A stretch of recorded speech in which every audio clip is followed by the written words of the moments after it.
my story about herbivore athletics and my journey with vegetarianism, veganism, and fitness starts right around college. I was already an activist from high school.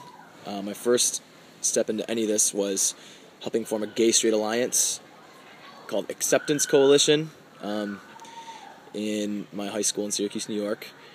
And from there, just the activist connections I made throughout there's a jail solidarity community in Syracuse, New York, along with a punk rock community in Syracuse, New York that I started participating in, going to a lot of shows, making bands, putting out pamphlets, handing them out at shows.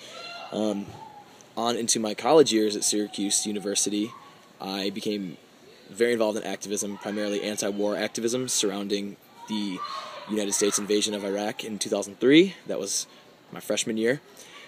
And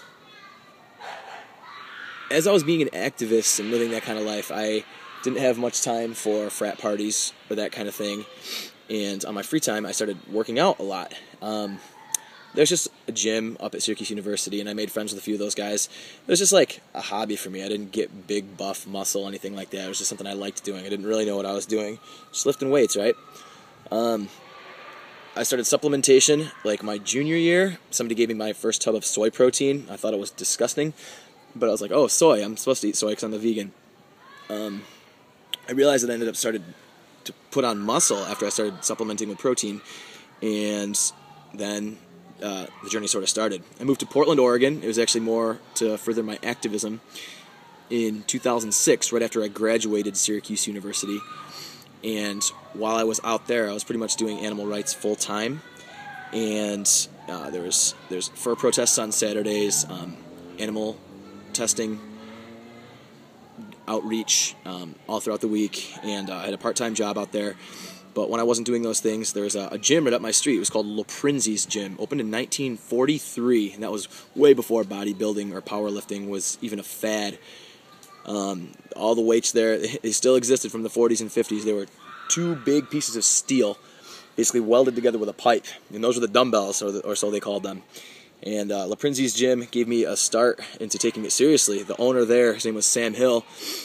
You know, it's a tiny little place, hole in the wall. You know, he asked for dues on the first week of every month. It's like, oh, pay me the $25 in cash, and that's how it went.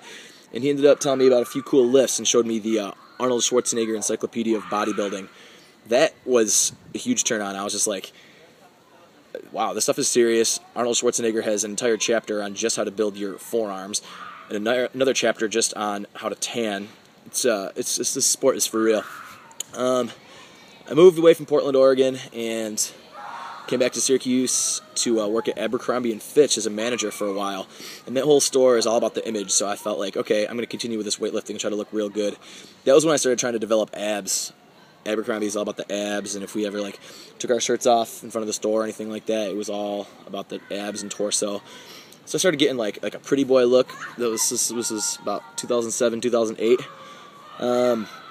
Then now I'm in California, and as soon as I came out here, my gym passion had me step foot in Gold's Gym the first day I got to Santa Cruz, and I became a personal trainer.